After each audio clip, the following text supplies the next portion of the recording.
3 number ভুল ধারণা, রাষ্ট্রধর্ম ইসলাম। রাষ্ট্রধর্ম ইসলাম থাকা মানে কি আমাদের এখানে ইসলাম আছে কিনা? না, এটা মানে আমাদের এখানে ইসলাম নাই।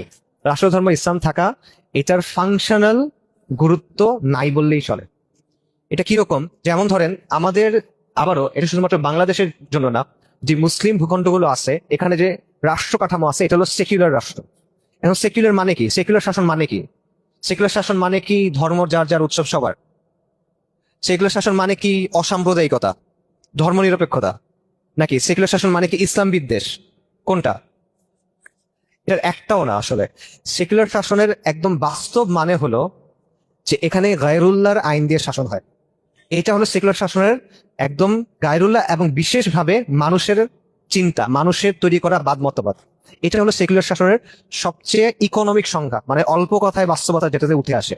সেকুলার শাসন হলো ওই শাসন ব্যবস্থা যেখানে মানুষ তার যুক্তি দিয়ে, বুদ্ধি দিয়ে, খেয়াল খুশি দিয়ে কিছু বাদ মতবাদ তৈরি করছে, তন্ত্রমন্ত্র তৈরি করছে, সেগুলো দিয়ে সে শাসন করবে, এবং এখানে আল্লাহর ওয়াহির, নবী সাল্লাল্লাহু আলাইহি সাল্লামের কথার কোনো মূল্য নাই। এটা হলো সেকুলার শাসন।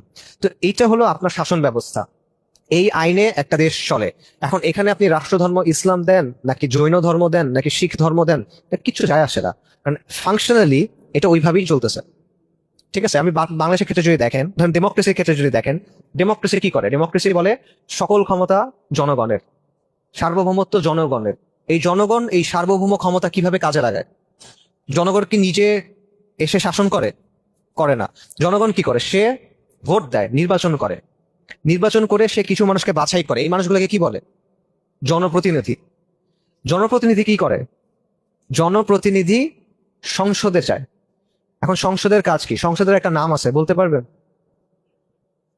না, পার্লামেন্ট সংসদে ইংরেজি। সংসদের নাম হলো আইনসভা, লেজিসলেটিভ কাউন্সিল। মানে কি? জনগণ তার সার্বভৌম ক্ষমতা কিছু মানুষকে ডেলিগেট করছে। সে তার সার্বভৌম ক্ষমতা কিছু মানুষকে দিয়ে দিছে যে তুমি আমার উকিল, তুমি আমার প্রতিনিধি, তুমি এখন এই পরিষদে যাও, এবার তুমি গিয়ে আইন বানাও। এটা হলো সংসদের কাজ। এই জন্যই সংসদের নাম আইনসভা, বিধানসভা, লেজিসলেটিভ কাউন্সিল। সেখানে গিয়ে মানুষ তার খেয়াল খুশি মতো আইন বানায়, এবং সেই আইনকে সে আল্লাহর আইনের উপরে স্থান দেয়। শুধু সেটা না, আল্লাহর আইনকে সে বাতিল করে, এবং সে এটা আপনার উপর বাধ্যতামূলক চাপায় দেয়। আপনি অন্য আইন চাইতে পারবেন না, রাইট? সো এই জিনিসটা হয়। তো এইটার এরকম যখন একটা ব্যবস্থা, তখন সেই ব্যবস্থায় আপনি যদি বলেন যে রাষ্ট্রধর্ম ইসলাম, এটা যদি আপনি সংবিধানের প্রথম 10 পাতায় শুরু থেকে শেষ পর্যন্ত লিখে রাখেন, প্রথম 10 পাতায় আর কোনো কথা নেই, বারবার খালি এটাই লেখা, তাতে কি বাস্তবতা পরিবর্তন হয়?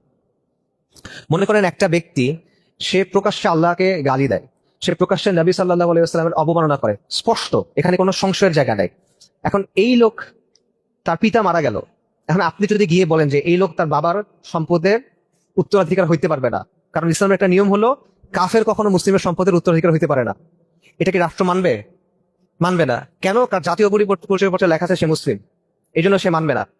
এই লোক একটা মুসলিম মহিলাকে বিয়ে করলো, আপনি কি একজন মানা করেন যে না, কোনো মুরতাদ কখনো মুসলিম মহিলাকে বিয়ে করতে পারে না? এটা ইসলামের স্পষ্ট বিধান, কারো ইখতিলাফ নাই। এটা কি রাষ্ট্র মানবে? মানবে না। কেন? কারণ সে লোক, এখানে লেখা যে সে মুসলিম।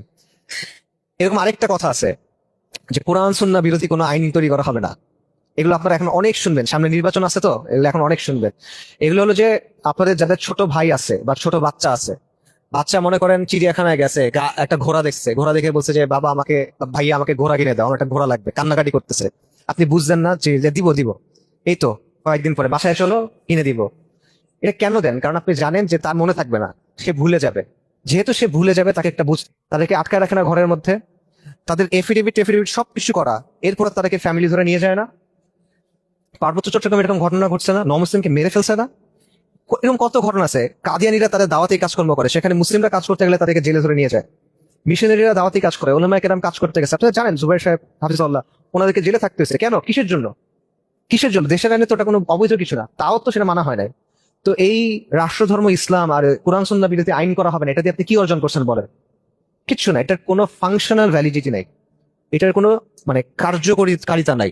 এটা হলো একটা জিনিস যেটা আপনাকে দেয়া হয় বুঝ দিয়ে রাখার জন্য।